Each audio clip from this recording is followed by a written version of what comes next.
잠깐 일어나서 사도행전 9장 10절부터 19절까지 말씀 우리 함께 교독하도록 하겠습니다. 그때 다메섹에 아나니아라 하는 제자가 있더니 주께서 환상 중에 불러 이르시되 아나니아야 하시거늘 대답하되 주여 내가 여기 있나이다 하니 주께서 이르시되 일어나 집가라 하는 거리로 가서 유다의 집에서 다소 사람 사울이라 하는 사람을 찾으라. 그가 기도하는 중이니라. 그가 아나니아라 하는 사람이 들어와서 자기에게 안수하여 다시 보게 하는 것을 보았느니라 하시거늘 아나니아가 대답하되 주여 이 사람에 대하여 내가 여러 사람에게 듣사온즉 그가 예루살렘에서 주의 성도에게 적지 않은 해를 끼쳤다 하더니 여기서도 주의 이름을 부르는 모든 사람을 결박할 권한을 대제사장들에게서 받았나이다 하거늘 주께서 이르시되 가라. 이 사람은 내 이름을 이방인과 임금들과 이스라엘 자손들에게 전하기 위하여 택한 나의 그릇이라. 그가 내 이름을 위하여 얼마나 고난을 받아야 할 것을 내가 그에게 보이리라 하시니 아나니아가 떠나 그 집에 들어가서 그에게 안수하여 이르되 형제 사울아 주 곧 내가 오는 길에서 나타나셨던 예수께서 나를 보내어 너로 다시 보게 하시고 성령으로 충만하게 하신다 하니 즉시 사울의 눈에서 비늘 같은 것이 벗어져 다시 보게 된지라 일어나 세례를 받고 음식을 먹으며 강건하여 지니라. 아멘. 예, 자리에 앉아주시면 감사하겠습니다. 오늘 사도행전 9장 10절부터 19절까지 말씀 함께 읽었습니다. 사도 바울에게 보여주신 비전이라는 제목으로 우리 하나님의 말씀을 전하겠습니다. 평소와는 다르게 또 많은 분들이 이 자리에 모셔서 예배를 참석해 주시니까 너무나 힘이 되고 감사합니다. 여러분의 앉아있는 것만으로도 참 저희 마음속에 도전도 되고 또 떨림도 되고 또 하나님의 사명이라는 생각도 듭니다. 오늘 말씀을 통해 우리가 은혜를 받기 원하는데요. 스노우폭스 그룹의 회장이라고 하는 김승호 회장님이라는 분이 계십니다. 이분은 투자 방식과 올바른 경제 관념 그것들을 교육하고 전파하는 일을 하시는 분인데 이분이 최근에 이분이 쓰신 책 중에 돈의 속성이라는 책이 있어요. 제가 이 책을 최근에 읽고 있는데 물론 제가 돈을 많이 벌어야겠다 뭐 이런 목적으로 이 책을 보는 것은 아니고 어느 한 분야에서 성공한 사람이 그 성공하게 된 계기라든가 그 과정 그리고 그 마음 자세가 무엇인지 한 성공한 사람은 뭔가 특별한 것이 있을 것이다 라는 생각으로 이 돈의 속성이라는 책을 읽고 있습니다. 책의 내용 중에 이런 부분이 있습니다. 이분이 코스트코 같은 대형 쇼핑몰을 갈 때 주차장에서 주차를 하고 나올 때마다 항상 하는 일이 있는데 그것이 무엇이냐면 남이 이렇게 어떻게 보면 버려놓은 널브러져 놓은 그 쇼핑카트를 꼭 들고 입장을 한다는 거예요. 많은 사람들이 주차장까지 자신의 물건을 가지고 와가지고 차에 급하게 물건을 싣습니다. 그리고 차를 몰고 떠나지만 그 카트는 그냥 남겨두고 내팽개쳐두고 걸어 나가는 모습을 보면서 이 사람 마음에 지금 찔림이 있었다는 거예요. 왜 그러냐면 그것을 또 치우는 직원들도 있을 것이고 그것을 또 보기에도 안 좋은 그런 것이기 때문에 사람들이 자신의 것이 아니니까 저렇게 함부로 하는구나 라는 생각을 가지게 됐다는 것입니다. 이런 생각을 하는데 이분은 그 코스트코에 주식이 있었던 분이에요. 주식을 가지고 있었던 분이에요. 0.003%. 얼마 아닌 것 같아서 되게 많은 겁니다. 이 주식을 가지고 있기 때문에 이것이 남의 일 같지가 않았다는 것입니다. 그 직원들의 수고를 대신할 겸 자신이 그 카트를 끌고 갔다는 것입니다. 다시 말해서 이분은 그냥 쇼핑을 하러 간 것이 아니라 그것을 자신이 투자한 회사이기 때문에 자신의 회사처럼 여기고 회사에 이익을 끼치고 그리고 때에 따라서는 어떤 필요한 부분이 있을까? 내가 해야 될 부분이 있을까? 라는 생각을 가지고 그곳에 갔다는 것입니다. 이처럼 돈이라는 경제 공동체에 묶이게 되면 태도가 달라진다는 것입니다. 그냥 물건만 사러 오는 사람들은 휴지도 마음대로 버리고 쓰던 기물도 함부로 하고 또 직원들이 힘들건 말건 나 편하면 되지 이렇게 함부로 하고 가는 모습을 가지게 됩니다. 그런데 그 회사에 투자한다는 것은 그 회사의 운명을 같이 한다는 것이죠.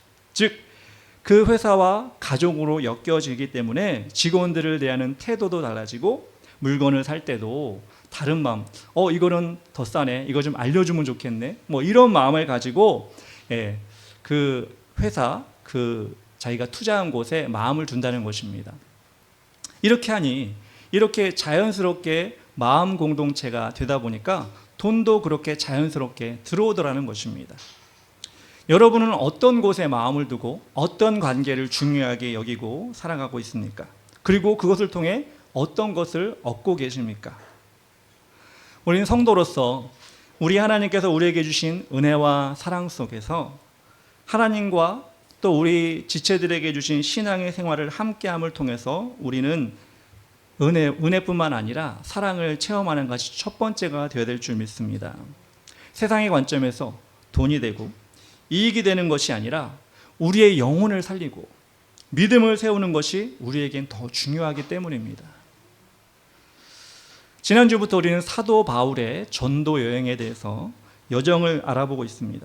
첫 번째로 바울이 아니라 사울이었던 그 시절에 예수님을 따르는 사람들을 잡아 죽이기 위해서, 잡아오기 위해서 그 길을 떠났던 사울이 예수님을 만나 변화되는 말씀을 우리는 보았습니다.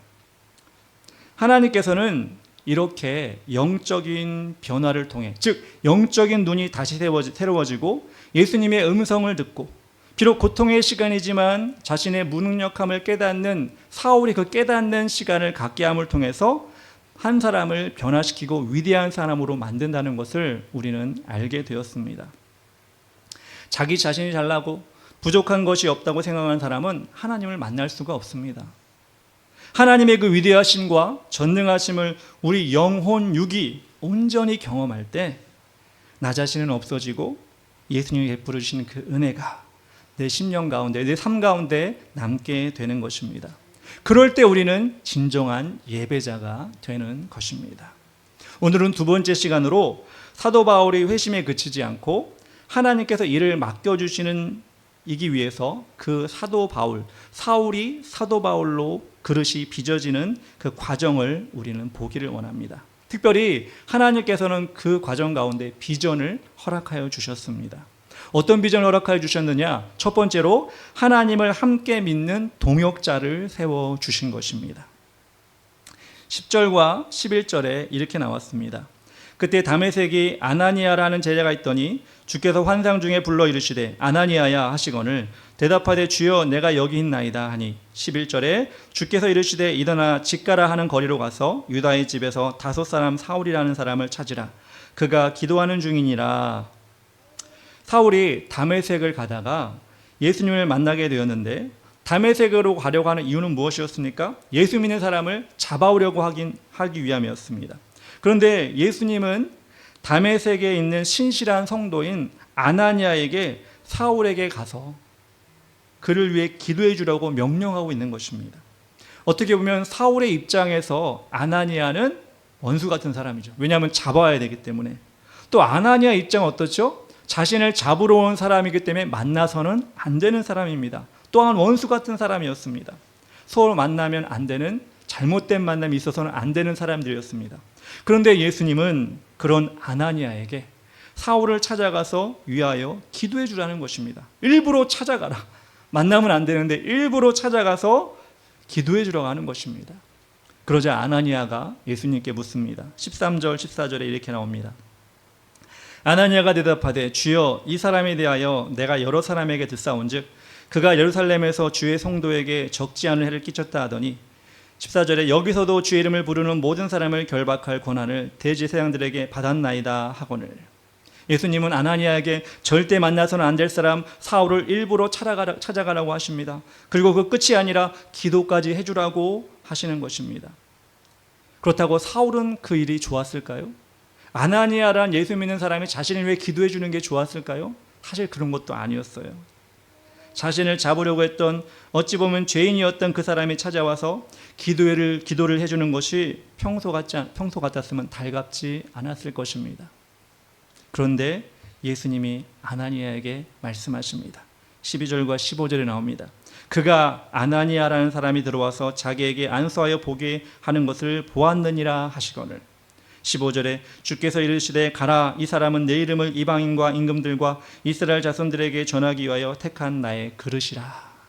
예수님께서 사울에게 미리 찾아가서 아나니아라는 사람이 자신을 위해 기도하는 모습을 보여주었다, 이렇게 말씀하셨습니다. 그리고 아나니아에게는 예수님이 직접 사울을 선택하였다라고 아나니아에게도 말씀해 주셨습니다. 즉 다시 말해서 예수 그리스도께서 지금 이 둘을 하나의 관계로 맺어주셨다, 이렇게 얘기하고 있는 것입니다. 서로 함께하면 안 되지만 예수님이 그들 사이에 보혈로 연결해 주셨다는 것입니다. 예수님이 일하시면 우리가 어떻게 해야 될까요? 순종해야 됩니다. 물론 우리의 생각과 뜻이 걸림이 될 수 있습니다. 그 일을 통하여 하나님께서 이루시는 일을 풍성하게 하고 우리에게 기쁨을 주시는 일이라면 걸림이 된다 할지라도 우리는 예수님께서 우리에게 명령하신 것을 우리는 순종해야 하는 것입니다. 교회를 다니다 보면 원수까지는 아니어도 나와는 다른 성형이나 성격이나 성향을 가진 사람을, 또는 행동이나 태도를 가진 사람을 종종 보게 됩니다. 사회라면 일부러까지 그런 사람을 만나야 되나 싶은 사람도 우리는 교회에서 만날 수가 있습니다. 그런데 하나님은 우리에게 주신 믿음의 관계 속에서 연합해야 하는 경우를 우리에게 보여주고 있습니다. 큰 교회일수록 더 그런 경우가 많이 있겠죠.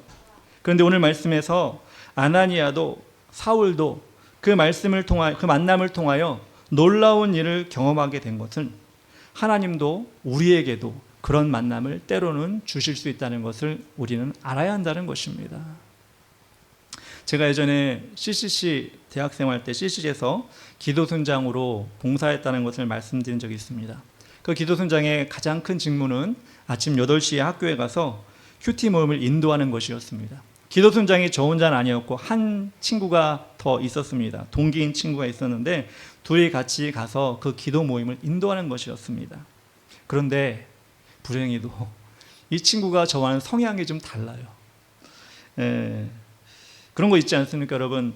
말을 함께 섞어도 좀 편하지 않은 사람, 또 똑같은 걸 받는데도 느낌이 다른 사람, 그리고 내가 한마디를 하면 그 사람이 가시도 친 말을 하고 내가 또 말을 하면 그 사람에게 내 말이 가시도 친 것처럼 들리는 그런 사람.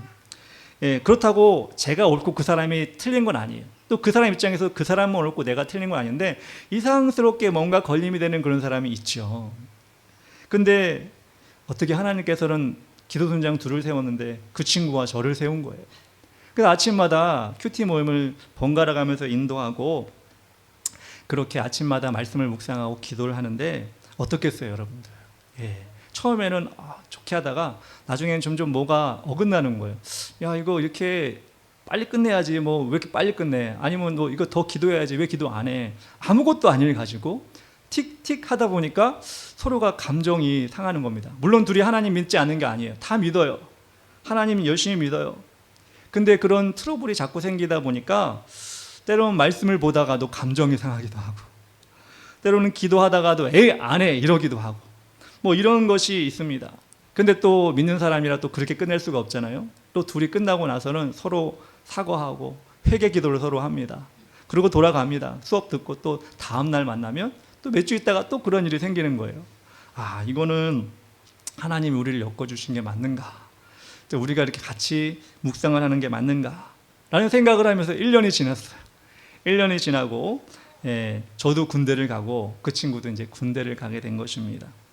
요즘은 어떤지 모르겠지만 제가 군 시절에는 신앙생활하기가 쉽지가 않았어요. 교회를 가는 것이 눈치가 보이고, 아니 눈치만 보이는 것이 아니라 때로는 맞기도 하고 이런 일이 일어났습니다. 그렇게 신앙생활을 군대에서 어렵게 하는 가운데 생각이 나는 사람이 누구였느냐? 그 친구였던 거예요. 그래도 그 친구는 언제나 매일 아침 나의 동역자가 되어 주었지. 나 부족한 부분을 서로 채워주고 같이 기도하는 그런 동역자였지 라는 생각이 제 마음속에 떠오르니까, 물론 군대에서도 동역자가 있고 도와주는 사람이 있었지만 그때 그 만남이 정말 소중했다는 생각이 제 마음속에 새록새록 들었던 것입니다. 그리고 그 친구가 지금 있으면 얼마나 좋을까라는 생각까지도 들었던 것입니다. 하나님이 맺어주시는 관계에는 뜻이 있고 신앙에 유익이 있다는 것을 깨달았습니다. 그렇게 군에 있다가 전역을 하고 복학을 하고, 저도 복학을 하고 그 친구도 복학을 했는데 그 친구도 그걸 느꼈던 것 같아요. 만나자마자 너무 반가운 거예요. 그전엔 티격태격 뭐 싸우기까지는 아니어도 언쟁을 했어도 군대 갔다 오니까 그런 게 전혀 없는 거예요. 그리고 그 친구도 성장을 하고 저도 성숙을 했는지 만날 때마다 하나님의 말씀을 정말 은혜롭게 나누고 또 그전까지는 같이도 안 다녔는데 같이 다니기도 하고 그렇게 정말 돈독해지는 관계가 되었던 것입니다. 예수 그리스도라는 보혈의 끈끈함으로 연결된 우리 신앙의 사람들은 하나님이 보증해 주시는 관계입니다. 비록 인간의 처음의 눈으로 그것이 불만이 있고 아쉬움이 있다 할지라도 하나님이 이루어 가시는 가장 좋은 일을 이루는 과정임을 우리는 믿기에 그것이 신앙의 디딤돌이 될 수 있도록 우리는 끝까지 참고 사랑하고 견뎌 나가야 된다는 것입니다. 사울과 아나니아의 이런 만남을 통해 어떤 일이 일어났을까요? 만나면 안 되는 두 사람, 둘 다 서로 만나기 싫었던 그 두 사람. 그런데 예수 그리스도께서는 그들을 온전히 새롭게 만나게 해주셔서 어떤 일이 일어났느냐? 17절, 18절에 나옵니다. 아나니아가 떠나 그 집에 들어가서 그에게 안수하여 이르되 형제 사울아 주 곧 내가 오는 길에서 나타나셨던 예수께서 나를 보내어 너로 다시 보게 하시고 성령으로 충만하게 하신다 하니 18절에 즉시 사울의 눈에서 비늘 같은 것이 벗어져 다시 보게 된지라 일어나 세례를 받고 아나니아의 기도를 통하여 성령 충만함을 받게 됩니다. 눈을 다시 뜨게 됩니다. 그리고 세례를 받고 진정한 하나님의 사역자로 준비되는 것을 우리는 볼 수 있습니다. 아나니아가 한 것일까요? 사울의 공로입니까? 아닙니다. 하나님이 그들 안에 역사하셔서 만나면 안 되는 관계지만 하나님이 역사하셔서 그들의 만남이 잘못된 만남이 아니라 예수 그리스도를 통해 온전하고 은혜로운 만남으로 바꿔주셨을 때 하나님은 그 두 사람을 귀하게 쓰신 것입니다. 성도의 관계도 그렇고 교회도 그렇고 이런 하나님이 이루어주신 연합의 아름답게 이루어지는 교회가 하나님이 쓰시는 교회입니다. 누구라고 죄가 없어서 교회 올 때마다 다 천사 같고 다 정말 다가가서 만나주고 싶고 뭐 칭찬해주고 싶고 그렇습니까? 보기에 첫인상에 험악하고 저 사람은 말을 이상하게 해. 저 사람은 또 왜 저렇게 걸어다녀? 저 사람은 또 왜 눈이 저렇게 떠? 여러 가지 우리 가운데 있을 걸림이 있다 할지라도 하나님이 우리의 믿음의 성장을 위해 성도로 하나님의 자녀로 연결해 주셨다면 그 하나님의 뜻을 발견하는 게 가장 먼저입니다. 발견하는 사람만이 은혜를 누릴 수 있고 발견하는 사람만이 성장할 수 있습니다. 그리고 그런 사람이 많아지는 교회가 하나님께서 원하시는 교회가 된다는 것입니다. 두 번째로 사도 바울의 전도 여행을 위하여 하나님이 준비한 것은 무엇이냐? 하나님의 그릇으로 사용하시는 비전을 주십니다. 그동안 사울은 예수를 믿는 사람들에게는 악명이 높았던 사람입니다. 유대교를 믿는 사람들에게는 칭찬이 많았던 사람입니다. 그런데 유대교를 믿는 예수 믿는 사람을 잘 잡아다가 감옥에 가두는 사울에게는 칭찬을 받았지만 그 마음에는 기쁨이 없었습니다.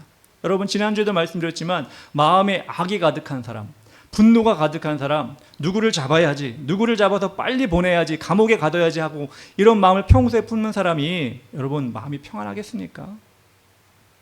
분노가 가득하니까 자신 스스로도 자신을 갉아먹는 일이 가득했을 것입니다. 악에 바쳐서 사람을 잡아다가 협박하고 고문하고 감옥에 집어넣는 거친 삶 속에서 사울은 머물 수밖에 없었습니다. 그런데 하나님은 사울에게 새로운 비전을 주십니다. 그것은 무엇이냐? 하나님이 사용하시는 그릇이 된다는 것입니다. 15절에 주께서 이르시되 가라, 이 사람은 내 이름을 이방인과 임금들과 이스라엘 자손들에게 전하기 위하여 택한 나의 그릇이라. 사울은 하나님께서 자신을 이방인과 임금들을 위하여 택한 그릇이라고 하셨을 때 아마 이렇게 상상했을 것 같아요. 일반적으로 쓰는 지금 우리가 쓰는 그릇이 아니라 그 당시엔 질그릇이겠죠. 흙을 빚어서 만든 그 질그릇, 토기장에 의해 만들어지는 그릇을 아마 떠올렸을 것입니다. 오로지 토기장이가 사용 목적에 맞게 토기장의 임의대로 만드는 그 그릇, 그 토기장이가 하나님이신데 하나님이 나를 이방인과 높은 지위에 있는 사람들까지도 쓰시는 도구로 만들기를 원하시는구나 라고 하는 비전이 사울에게 들어왔다는 것입니다. 그래서 그런지 사도 바울은 서신서에 그릇에 대한 비유를 상당히 많이 하고 있습니다. 여러분도 아마 기억나는 성경 구절이 많이 있을 것입니다. 고린도후서 4장 7절에 이렇게 나옵니다. 우리가 이 보배를 질그릇에 가졌으니 이는 심히 큰 능력을 하나님께 있고 우리에게 있지 아니함을 알게 하려 함이라. 어떤 외형의 그릇이든 그 안에 담겨지는 것에 따라서 그 가치가 달라집니다. 그것이 보배와 같은 예수 그리스도의 복음이 담겨지면 세상에서 가장 존귀한 그릇이 되는 것입니다. 사울은 그 사실을 깨달았습니다. 그 전까지 자신이 담고 있었던 세상의 학문과 재산, 로마 시민권, 돈, 이 모든 것이 예수 그리스도라는 보배를 담는 것보다 더 중요한 것이 아니구나라는 것을 깨닫게 된 것입니다. 그래서 이제는 예수 그리스도를 내 그릇에 담아야지. 그리고 그 담겨진 복음으로 세상의 이방인들과 임금들과 유력한 자들과 가난한 자들과 모든 사람들에게 복음을 전해야지라고 하는 비전이 이 사도 바울에게 지금 생겨났다는 것입니다. 여러분에게도 예수 그리스도라는 보배가 여러분의 그릇에 담겨져 있습니까? 만약 그렇다면 여러분의 능력은 하나님께로부터 나오는 것입니다. 그런데 아직도 여러분의 그릇이 비어 있다면, 아니 세상 것으로 채워져 있다면 하나님은 여러분을 통해 일하고 싶으셔도 일할 수가 없고, 여러분도 여러분의 힘으로만 세상을 살려고 하니 힘이 들 수밖에 없는 것입니다. 하나님이 쓰시는 사람이 되려면 자신이 하나님의 빚으신 그릇임을 고백해야 합니다. 그리고 그 안에 하나님이 예수 그리스도가 들어오시기를 위해 그분과 가까이 해야 하는 것입니다. 또 다른 성경 구절이 있습니다. 디모데후서 2장 20절에서 21절 말씀. 큰 집에는 금그릇과 은그릇뿐 아니라 나무그릇과 질그릇도 있어 귀하게 쓰는 것도 있고 천하게 쓰는 것도 있나니 그러므로 누구든지 이런 것에서 자기를 깨끗하게 하면 귀히 쓰는 그릇이 되어 거룩하고 주인의 쓰심에 합당하며 모든 선한 일에 준비함이 되리라. 아멘. 사도 바울은 그릇에 안에 무엇이 들어있는가가 중요하다고 여기면서 또 그릇의 상태를 중요하게 여기고 말씀을 전하고 있습니다. 어떻게 해야 된다고 말씀하고 있습니까? 깨끗해야 한다고 말하고 있습니다. 깨끗하게 될 때 거룩하고 주인의 쓰임에 합당할 수 있다는 것입니다. 그런데 여러분 가만히 생각해 보면 그릇 스스로 깨끗할 수가 있을까요? 그릇 스스로가 자기가 나 깨끗해야지 그리고 막 통통 뛰어 싱크대 안으로 퐁퐁 들어가고 그래서 자기를 막 씻나요? 그렇지 않죠. 그런데 늘 깨끗하게 할 수 있는 방법이 있습니다. 그것이 무엇이냐? 주인 가까이 있으면 됩니다. 다시 말해서 더 구체적으로 주인의 손에 있으면 됩니다. 주인이 늘 들고 다니면 그 그릇을 쓰고 깨끗하게 항상 유지하는 것입니다. 요즘 사람들 중에 개인적으로 텀블러 같은 걸 들고 다니는 사람들이 많이 있죠. 환경 문제 때문에도 그렇고 위생 문제 때문에도 그렇고 그것을 이용해서 물도 마시고 커피도 마시고 차도 마시고 이렇게 합니다. 그런데 그렇게 들고 다니는 텀블러를 1년이 가도 한 번도 안 씻고 다니는 분 혹시 보신 적 있나요? 가지고 나가기 전에 씻고 또 한 번 사용하면 또 씻고 그렇게 하지 않습니까? 그렇게 주인의 손에 항상 붙어 있으면 이 텀블러, 이 그릇은 늘 깨끗하게 유지가 되는 거예요. 그런데 여러분 아무리 금으로 만들었고 본차이나 좋은 도자기로 만들었다 할지라도 그 그릇이 찬장에 들어가 있으면 주인이 잘 쓰지 않으면 그 소재가 무엇이 되든 간에 그 그릇은 먼지가 쌓일 수밖에 없습니다. 이처럼 잘 사용받지 못하는 뛰어난 소재의 그릇보다 어떤 소재가 됐든 간에 주인의 손에 가까이 주인의 쓰임에 늘 쓰임받는 그런 그릇이 그 그릇을 깨끗하게 유지가 되는 것입니다. 사도 바울은 하나님이 자신을 쓰실 때 그런 깨끗한 그릇이 되기 위해 예수님을 늘 자신도 품고 살았습니다. 우리가 예수님 안에 있는 것입니까? 예수님 우리 안에 있는 것입니까? 똑같습니다. 우리가 예수님 안에 있으면 예수님 우리 안에 계신 것입니다. 그렇게 우리는 예수님을 늘 부르고 내 마음에 품고 사는 것을 하나님의 자녀로서 생활화해야 되는 것입니다. 사도 바울은 그래서 무엇이라고 고백합니까? 갈라디아서 2장 20절에 내가 그리스도와 함께 십자가에 못 박혔나니 그런즉 이제는 내가 사는 것이 아니요 오직 내 안에 그리스도께서 사시는 것이라. 예수님이 자신을 들고 다니는 것 같은 그릇과 같은 존재인데 내가 예수님 안에 있는 것이 아니라 예수님이 내 안에 있다. 나는 그것을 너무나 기쁘게 여기고 힘쓰고 있다. 이렇게 얘기하고 있는 것입니다. 구약의 시편 기자도 이런 비밀을 잘 알고 있었습니다. 시편 73편 28절 상반절을 보면 하나님께 가까이함이 내게 복이라 이렇게 고백하고 있습니다. 우리가 하나님께 가까이 할 수 있는 일이 많이 있습니다. 주어진 예배 가운데 나와 늘 은혜를 받는 것입니다. 삶의 자리에서 우리 자신을 산제물로 드리며 경건하게 사는 것입니다. 주어진 말씀을 입으로 마음으로 묵상하며 실천하며 살아가는 것입니다. 그럴 때 비록 세상 사람의 눈에는 그렇게 안 보일지는 몰라도 눈에 보이지 않을지는 몰라도 우리의 그런 모습 속에 하나님은 우리 안에 늘 예수님은 우리 안에 늘 동행해 주시는 것입니다. 여러분도 그런 삶을 꿈꾸시고 도전하고 실천하는 여러분 되었으면 좋겠습니다. 그래서 우리는 매 주마다 한 번씩 성경 요절 쓰기를 하거든요. 점심을 먹고 다 같이 앉아가지고 이번 주에 외운 성경 구절이 무엇인가, 동일한 구절이 될 수 있고 개인적으로 또 묵상해서 좋은 구절이 될 수 있는데 매 주마다 7절도 아니고 한 절씩 그렇게 한번 외워보자. 머리가 좋든 나쁘든 일주일 동안 외우면 한 절 외우지 않겠냐. 그래서 지금 6월달부터 실천하고 있는데 우리 성도님들이 너무나 열심히 잘 감당하고 계십니다. 여러분 아무것도 아닌 것 같아도 말씀을 외우고 사는 사람, 말씀을 내 마음속에 품고 사는 사람과 그렇지 않은 사람은 너무나 큰 차이가 있다는 것을 우리는 체험하고 있습니다. 우리가 이런 주님이 주신 귀한 일을 더 열심히 훈련으로 하나님께 올려드렸으면 좋겠습니다. 세 번째로 그리스도를 위한 고난의 길도 비전으로 알려주십니다. 16절에 이렇게 나옵니다. 그가 내 이름을 위하여 얼마나 고난을 받아야 할 것을 내가 그에게 보이리라 하시니. 예수님이 사울에게 야 이제는 네가 회개하고 성령을 받았으니 꽃길만 가게 될 거야. 내가 부자가 될 거야. 네가 높은 자리에 올라갈 거야. 이렇게 말씀해 주셨으면 참 좋았을 텐데 그것이 아니라 내가 앞으로 얼마나 고난을 많이 받을지는 몰라. 이렇게 말씀하시는 것입니다. 사실 우리 성도들도 그런 답을 원하진 않잖아요. 하나님 믿으면 형통하고 하나님은 건강하고 부자 되고 명예도 얻고 자녀도 잘 되고 이랬으면 좋겠는데 그렇다고 예수 믿는다고 다 망한다는 얘기가 아닙니다. 고난만 당한다는 불행하다는 얘기가 아닙니다. 그런데 하나님은 우리에게 꼭 말씀하시는 것이 있습니다. 네가 예수를 믿으면 하나님을 믿으면 고난을 없을 수도 없다. 이렇게 말씀해 주시기도 합니다. 그런데 그 고난이 누구를 위한 고난입니까?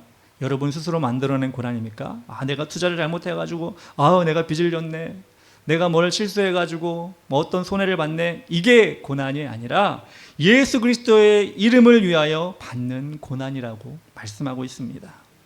우리를 구원하시기 위해서 십자가를 지었던 예수님의 그 고난을 생각하면 그 고난으로 영원한 생명을 받은 우리가 고난 조금 받는 거 조금이라고 하면 사람마다 다른 생각이 있으니까 어떻게 생각할지 모르겠지만 저는 그렇게 생각합니다. 내가 받는 어떤 고난이라 할지라도 우리 예수님이 받은 그 고난에 비교가 될까? 그 고난을 통해 우리가 영원한 생명을 얻다면 그 고난 조금 동참하는 거 되게 큰 해가 될까? 이런 생각이 들 때가 있습니다. 각자의 고난이 다를 것입니다. 어떤 사람은 예배 시간 1시간 앉아있는 것도 고난일 수 있습니다. 또 어떤 사람은 헌금이나 11조를 드리는 게 고난이 될 수도 있습니다. 교회에서 봉사하는 것, 전도하는 것, 교회에서 시키는 여러 가지 일을 하는 것, 이것이 고난이 될 수 있습니다. 그런데 그것이 그냥 고난으로 끝나면 우리 그리스도인들처럼 불쌍한 사람이 없습니다. 고난만 받다가 끝나버리면 그처럼 불쌍한 사람이 어디 있어요? 그런데 그 고난 끝에 하나님의 약속이 있기 때문에 우리는 고난의 삶이라 할지라도 하나님의 자녀된 삶을 끝까지 가는 것입니다. 고린도후서 4장 17절 이렇게 나옵니다. 우리가 잠시 받는 환난에 경한 것이 지극히 크고 영원한 영광에 중한 것을 우리에게 이루게 함이니. 에베소 3장 13절. 그러므로 너희에게 구하노니 너희를 위한 나의 여러 환난에 대하여 낙심하지 말라. 이는 너희의 영광이니라. 사도 바울은 자신의 고난만 받고 불쌍하게 끝낼 인생으로 여기지 않고 그 고난만큼 하나님께서 주실 천국의 상급을 귀하게 여기면서 살았습니다. 그렇기 때문에 그는 예수님이 고난을 주신다고 말씀하시는 그 속에서도 당당하게 주님을 따랐던 것입니다. 우리 각자가 예수님의 이름을 위하여 어느 정도 고난을 당하고 있는지는 모르겠습니다. 삶을 다 들여다보면 고난이 있을 것입니다. 그런데 우리가 꼭 기억해야 하는 것은 사도 바울에게 주신 그 소망이 우리에게도, 저에게도, 여러분에게도 있다는 것입니다. 그 소망이 고난과 함께 올지라도 우리는 끝까지 그것을 붙들고 영원한 천국의 상급을 기대하며 살아야 한다는 것입니다. 예수 그리스도를 믿고 온전히 신앙생활하며 사는 것이 앞으로 아마 더 힘들 수도 있습니다. 세상이 바뀌어지고 발전한다 할지라도 더 사랑이 식어지고 힘든 가운데 있다 할지라도 그럴 때 많은 유혹이 찾아올 때 하나님을 떠날까? 예수님을 배반할까? 예수님을 좀 적게 믿을까? 이렇게 우리에게 다가오는 그런 어려움이 있다 할지라도 우리는 말씀 속에서 하나님이 약속하신 것을 끝까지 붙들어야 합니다. 왜냐하면 하나님의 말씀은 1.1획도 변함이 없고 사라지지 않고 우리가 천국에 가서 하나님 이 말씀 맞나요? 라고 확인할 때 그래 영원히 맞아 라고 주님께서 분명히 말씀하실 것이기 때문입니다. 하나님께서도 사도 바울이라는 한 사람을 택하여 전 유럽을 그리고 넘어서 세계를 복음화시키는 일에 참여하게 하실 때 이렇게 비전을 주신 것처럼 작지만 우리에게도 우리 교회를 섬기는 각자의 교회를 섬기는 우리에게도 하나님은 비전을 주십니다. 유럽이 안 변하고 세계가 안 변해도 우리에게 하나님이 주신 비전은 우리에게 큰 비전입니다. 스케일은 다를지 몰라도 그 일을 돕고 성취하시는 하나님은 사도 바울이나 우리나 동일합니다. 그래서 우리는 몸된 교회를 섬기면서 비록 우리 마음이 다르고 우리 마음과 다르고 말이 잘 통하지 않고 거리낌이 느껴지는 사이라 할지라도 복음으로 맺어주신 사람이라면 하나님이 나에게 붙여주신 믿음의 사람이라면 섬기고 헌신하며 합력하는 마음을 가져야 합니다. 또한 우리가 연약하지만 정결한 모습, 연약하지만 세상 속에서 하나님의 자녀된 모습을 날마다 품고 나아갈 때 하나님께서는 그리스도의 향기를 우리를 통해 세상에 흘려보내실 것입니다. 세상에 얼마나 악취가 많이 납니까? 뉴스를 틀어보면 정말 우리 영적인 감각으로 보면 뉴스 안에 세상의 일 가운데 악취만 가득합니다. 망하겠구나, 힘들겠구나 하고 하는 한탄만 가득합니다. 그런데 그런 가운데서도 하나님은 우리를 빛과 소금으로 만들어 주셔서 우리 그리스도의 향기를 조금이라도 품고 나갈 수 있는 하나님의 자녀로 우리를 불러주신 것입니다. 우리가 그 일을 열심히 감당하였으면 좋겠습니다. 마지막으로 예수님의 이름으로 크든 작든 고난이 온다 할지라도 앞으로 가게 될 영원한 천국의 귀한 상급, 우리를 위하여 쌓아놓으신 그 영원한 상급을 우리는 믿음의 눈으로 바라봐야 합니다. 세상 사람들은 뭘 바라보죠? 비가 오나 안 오나 날씨를 보고 하늘을 쳐다보죠. 근데 우리는 뭘 봐야 돼요? 하늘에 나의 상급이 저렇게 쌓여있구나. 나를 위해 하나님 저렇게 준비하고 계시구나. 안 보이시죠? 사실 영의 눈으로 보시기 바랍니다. 하나님이 분명히 여러분을 위해 준비하실 것입니다.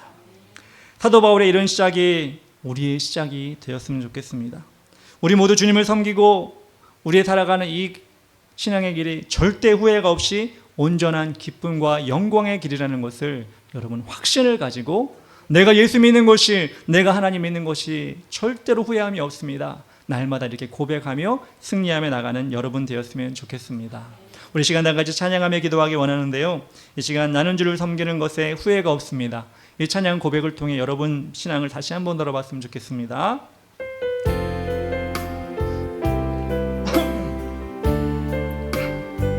나의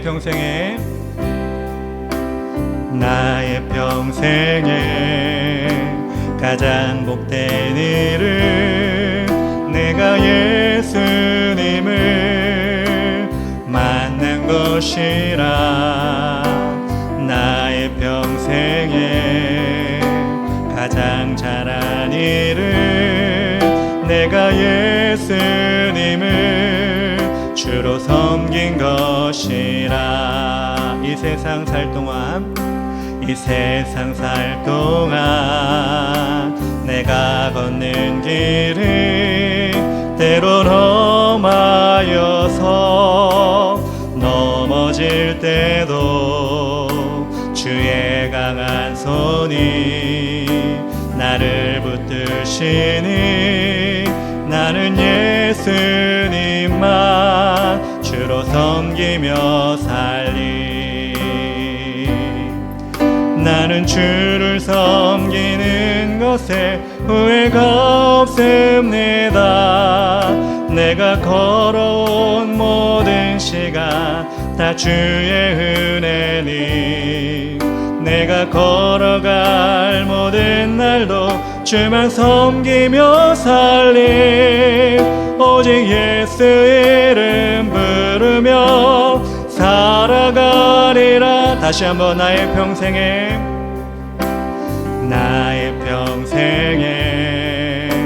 가장 복된 일은 내가 예수님을 만난 것이라.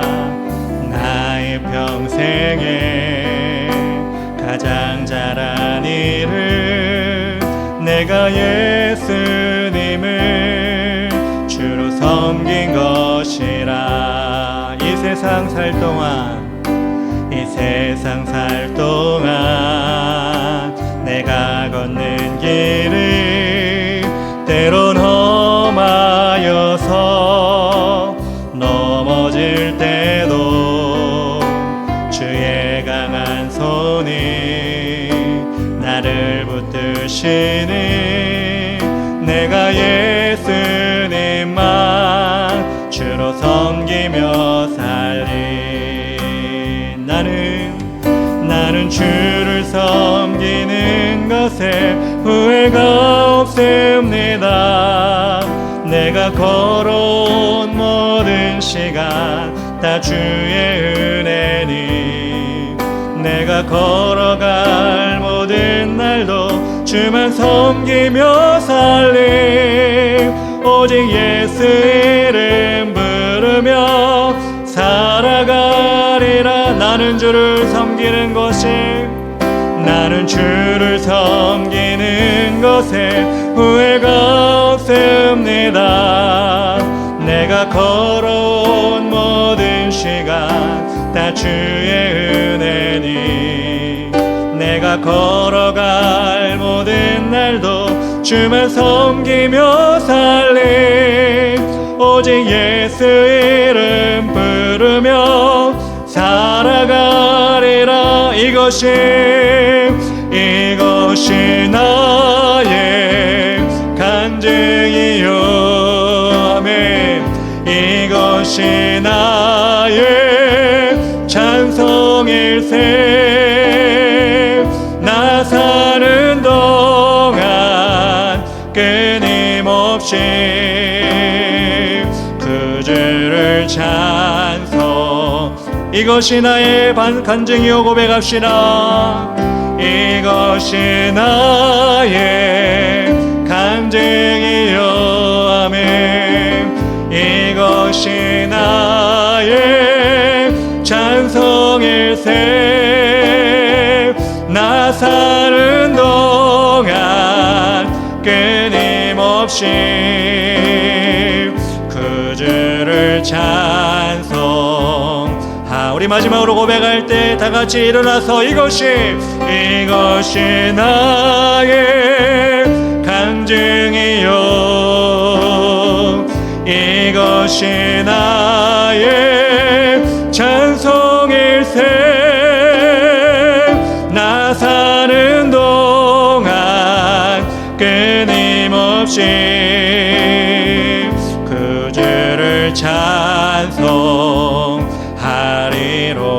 우리 이 시간 다같이 기도하며 나아갈 때 하나님, 우리가 사도 바울처럼 하나님의 자녀로 선택받아 하나님의 뜻과 아버지 소원을 이루어드리는 하나님의 자녀로 살아가게 하심을 감사합니다.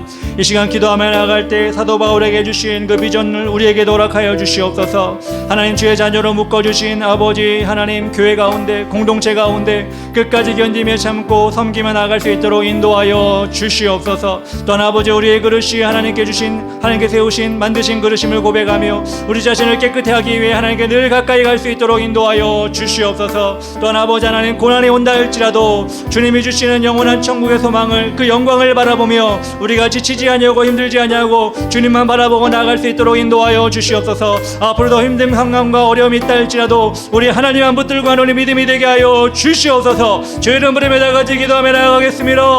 주여, 아버지 하나님, 아버지 감사합니다. 하나님, 오늘도 주님께서 우리에게 하나님 어려움과 힘든 가운데서도 주님께 예비하며 하나님을 높여드릴 수 있도록 인도하여 주시니 감사합니다. 간절히 바라고 나아가는 것은 아버지 하나님, 우리를 주의 자녀 삼아주시고 하나님의 귀한 일꾼으로 아버지 주의 자녀 관계 속에서 교회 가운데 붙잡아 주심을 감사합니다. 하나님 아버지, 우리가 간절히 바라고 나아가는 것은 아버지 하나님, 우리를 선택하신 주님, 우리를 인도하신 주님, 우리를 택정하신 주님, 우리가 정말 주님 붙들고 나갈 수 있도록 인도하여 주시고 환경을 바라보 사람을 바라보지 아니하고 주의 영을 섬기며 교회 몸된 교회를 섬기며 공동을 섬기며 나갈 수 있도록 인도하여 주시옵소서. 또한 말하고 나가는 것은 아버지 하나님, 우리가 그릇이 되기 원합니다. 깨끗한 그릇이 되기 원합니다. 쓰임에 합당한 그릇이 되기 원합니다. 늘 주님 안에 거하는 그릇이 되기 원합니다. 주님이 쓰시는 그릇이 되기 원하오니 하나님, 우리를 그렇게 사용하여 주시고 이 마지막 때 하나님 아버지, 우리를 정결하게 날마다 만들어 나갈 수 있도록 말씀 가운데 인도하신 가운데 살 수 있도록 인도하여 주시옵소서. 또한 말하고 나가는 것은 아버지 하나님, 고난이 온다 할지라도 어려움이 온다 할지라도 우리 하나님이 우리를 지켜주심을 믿습니다. 영원한 천국의 상급을 준비하심을 믿습니다. 그 하나님 날마다 바라볼 수 있도록 인도하여 주시고 그 하나님의 능력을 바라볼 수 있도록 아버지여 도와 주시옵소서. 하나님, 그렇게 사용하시기 원하며 역사해 주시기 원하오니 주의 능력의 발로 우리 한 사람 한 사람을 그렇게 사용하여 주시고 인도하여 주시옵소서. 우리를 그렇게 사용하여 주심을 믿사오니 인도하여 주시옵소서. 사랑과 은혜가 충만하신 하나님 아버지 감사합니다. 오늘도 주님이 우리를 사랑하셔서 주의 전 가운데, 예배 가운데, 우리 하나님이 주신 귀한 말씀 가운데 하나님이 우리를 향하여 베푸신 비전이 무엇인지를 깨닫게 하여 주시니 감사합니다.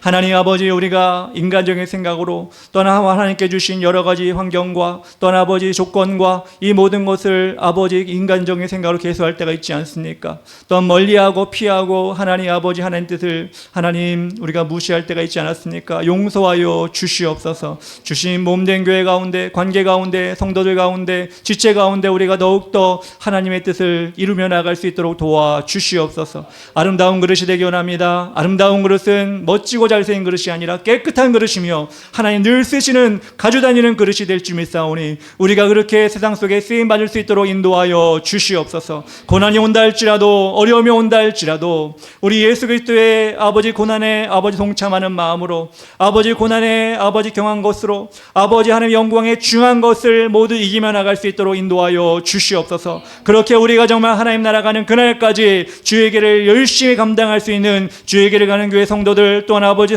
참석한 모든 하나님의 자녀 될 수 있도록 인도하여 주시옵소서. 이제는 우리 구주 예수 그리스도의 크신 은혜와 하나님 아버지의 차고 넘치는 사랑과 성령님의 지키시고 동행하시고 힘주심이 사도 바울과 같이 하나님의 일을 감당하기 위해 그리스도 안에서 은혜의 관계를 맺고 자신을 깨끗이 하기 위해 힘쓰며 고난 가운데 승리하기를 다짐하는 이곳에서 예배하는 모든 성도들의 머리 위에와 가정 위에, 그리고 사업장과 직장과 학교 위에 지금으로부터 영원까지 함께 계실지어다. 아멘.